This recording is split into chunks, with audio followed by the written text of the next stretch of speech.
Hi everyone, Johannes Keating here. Facilitating pressure versus applying pressure. That's a way of wording two different forms of pressure that I came up with. At least I think I did. Maybe someone did before me. I have no idea. But anyway, I was thinking that, I was just coming up with a new way of wording something perhaps that's old news for most people, common understandings already, and that's probably the case. But I had a supervisee recently who, when I explained the difference between facilitating pressure and applying pressure, she said that she's never been taught that. She studied with many different teachers, and she thought, I should make a video about it because it was so helpful to her. So, again, I'm thinking this is probably old news to most of you, but in the event that the way I conceptualize this or the way I word this might be helpful to you, here goes. Applying pressure. This is the kind of pressure that most of us commonly associate with ISTDP, where we are encouraging the patient to basically do something good for themselves. Can you be more specific? What feelings are coming up? How do you experience that feeling? Do you want to look underneath this detachment?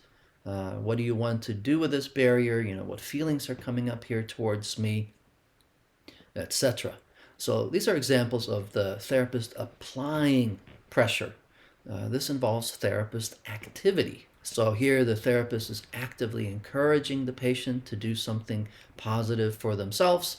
This kind of pressure is often most effective when there is a conscious therapeutic alliance already in place, or when there are little to no projective processes and thresholds are higher, allowing for this kind of more active pressure.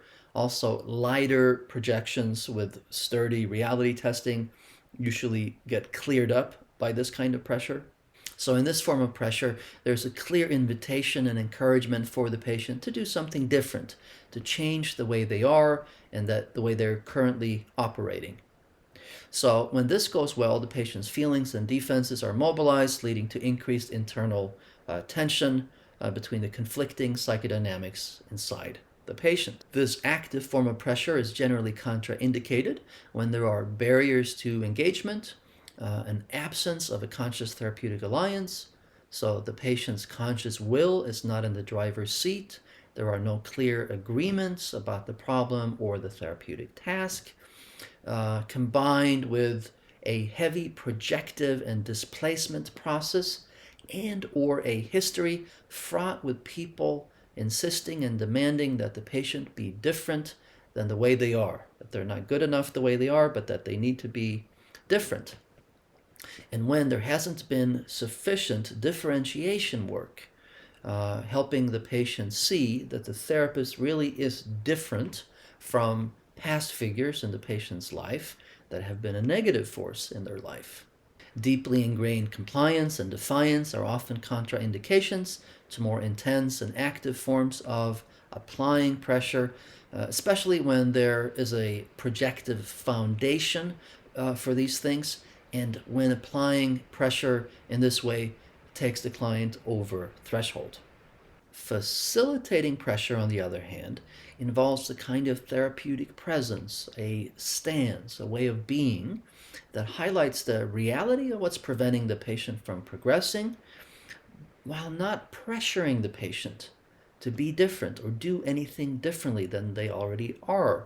So here we're really ensuring that we're not getting ahead of the patient, meaning we're not allowing our will to get ahead of their will. We're not allowing our will to become the engine of the therapy, while also not getting behind the patient. And by that I mean becoming passive and failing to identify or describe the reality of the current clinical situation or the status of the treatment. This kind of therapeutic presence or stance goes out of the way to really convey to the patient that they do not need to be different from the way they are.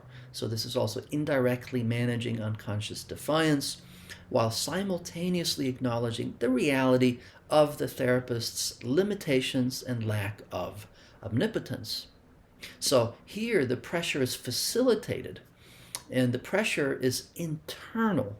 It's within the patient, which occurs when projections and displacement processes are blocked because the therapist's stance or the way the therapist is being is so drastically different from the projections or the displacement templates. And that ensures that the projections and the displacements, they can't stick. The pressure is not coming from the therapist actively applying pressure, but from the therapist being real in this particular way, which, as I mentioned, blocks projections and displacement processes. Though mobilization of the patient's psychodynamics tend to result from facilitating this kind of pressure, it's imperative that the therapist is not trying to get the patient to be mobilized or trying to get the patient to be anyway. This is about accepting the reality of where the patient is, meeting them where they are. So really, it cannot be a manipulation. The therapist ensures that they're not seen as a demanding figure, abandoning figure, uncaring figure, uninvolved figure, or a critical figure by going out of their way to be the opposite of all of those things. Again, when you do that as the therapist, the projections of will or superego or displacement templates, they cannot stick. So all of this while simultaneously not shying away from describing the barrier between the patient and her success and the limits of what the therapist is able to do. Again, the undoing of the omnipotent transference resistance. So it's the combination of blocking all of those projections through being different from them while also not shying away from naming the reality of the clinical situation. And the clinical situation typically involves some version of barriers to engagement and success. And so facilitating pressure includes a kind of permissive head-on collision, if you will, free from applied pressure, free from any message that the therapist needs the patient to be different from the way they are right now. If it was just blocking projections without also highlighting the progress-preventing behavior, the therapist might as well just have a pleasant conversation with the patient about their hobbies and their interests. And if you do it skillfully, you can underscore and highlight progress-preventing behaviors and the consequences of those behaviors, even with fragile clients. Fragile clients, the kind of head-on collisions that you're not supposed to do with fragile clients, they're not these kinds of head-on collisions. This you can do with everyone if you execute it skillfully. Facilitating pressure in this way is appropriate when, again, as I said before, there are barriers to engagement, an absence of a conscious therapeutic alliance, when a patient has access to a heavy projective process with shoddy or intermittent reality testing, low thresholds when it comes to active and applied pressure, and or often when a patient has a history of severe violation and trauma, sexual abuse, rape, bullying, and when there's insufficient differentiation in the patient's mind between the therapist as a positive force versus other people in their life that have been a negative force in the patient's life. Or, as I mentioned earlier, when the patient was never accepted the way they were, but always told that they needed to be different. When those criteria are in place, more often than not, the patient is better served by facilitating pressure rather than actively applying pressure. So an example of facilitating pressure, our tone needs to be calm and gentle. So you were beginning to open up to me and we were going places, but now it looks like our forward momentum has gotten away from us and we're coming to a halt as you begin to detach and disengage. Do you notice that? So bracketing off here, my commentary, here we're just calling it like it is. And again, you do that skillfully, you can do that with everyone, even fragile people. Continuing the intervention. I'm not saying that you need to do anything about that or be different from the way you are, but we can acknowledge the reality that your current disengagement here ensures that you won't get very far towards your goals. Again, bracketing off, here's my commentary. Undoing projection of will while still highlighting the consequences of the patient's disengagement. Back to the intervention. but this is your right. Bracketing off commentary, undoing projection of will and superego. Back to the intervention. How is it for you that we're no longer getting anywhere and that whatever hopes and goals you had in coming here are getting away from you? Bracket invites the patient in an open-ended way to take a step back and reflect on how the impasse is affecting her. This is a way of focusing on the patient's will, but in a gentle way. Back to the intervention. Is it okay with you to keep yourself from your goals? Maybe it is. A gentle, non-assuming focus on the patient's will, which undoes defiance and projection of the will while reminding the patient of their goals. And also while truly staying open to the possibility that the patient might actually be okay with not making progress towards their goals. Again, this can't be a manipulation. That would defeat the whole purpose. Also, if this was a real clinical situation, chances are that there would be an actual back and forth, and the patient would make some comments and responses to these different lines. So, but given that I'm just trying to give you a flavor of this, I'm leaving that out and just saying things that might be helpful and that underscore what it looks like to facilitate rather than apply pressure. But anyway, back now to the intervention. I'm not going anywhere. Bracket, ensuring that you're not seen as an abandoning figure, so undoing projection of superego. Going back to the intervention. I hold you in the same esteem as when we had forward momentum. It's not like I think less of you, whether you're making progress or not. Bracket, undoing projection of superego. Back to the intervention. I can't pretend that I like it or that I'm impartial. Of course, I don't like to see you stuck, and personally, I don't like to fail. Undoing perception of the therapist as uncaring or uninvolved or possibly dishonest and not having any preferences at all.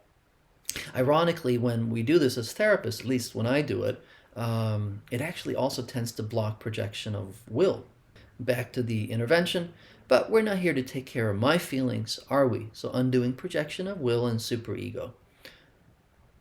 Now you're still disengaged, but you haven't decided you don't want to be, so we're calling it bracket, we're calling it like it is, not sugarcoating it, while also highlighting the reality that the patient has not decided that they want to change, and so their autonomy needs to be respected. Now let's assume that the progress-preventing behaviors persist. The intervention might go something like this. Well, this still isn't likely to get you to reach your goals, but your goals aren't a priority for you at this point. You're still disengaged, so there isn't much that I can do to be of use to you, but I'll be right here should you decide that you want to engage with me and with your feelings again. But it's all up to you. Bracket, more undoing projection of will and superego while calling it like it is, making it clear that it's really all up to the patient, and undoing omnipotent transference resistance as well as unconscious defiance. It's important to understand that for the kinds of clinical presentations and the scenarios that I have described as being suitable for facilitating pressure rather than applying pressure, shifting to adding or applying pressure by encouraging the patient to do something good for themselves, our agenda, not necessarily theirs, it simply reinforces the projective processes, and it adds us to the list of people in the patient's life who fail to see where they really are and who also push their own agenda onto the patient. So even if our agenda is a good one, a healthy one, we might call it reaching for the patient or some other nice sounding phrase, it's still a mistake with these kinds of patients. We just can't get ahead of these patients. We can't compensate for their disengagement by being more engaged. We help these patients by meeting them where they are, accepting them, while pointing out the limits of our capacities, not by actively trying to reach the patient underneath the defenses, as really this would make us, and not them, the engine of the treatment, and we're then likely just one more person in their life that's trying to get them to be different.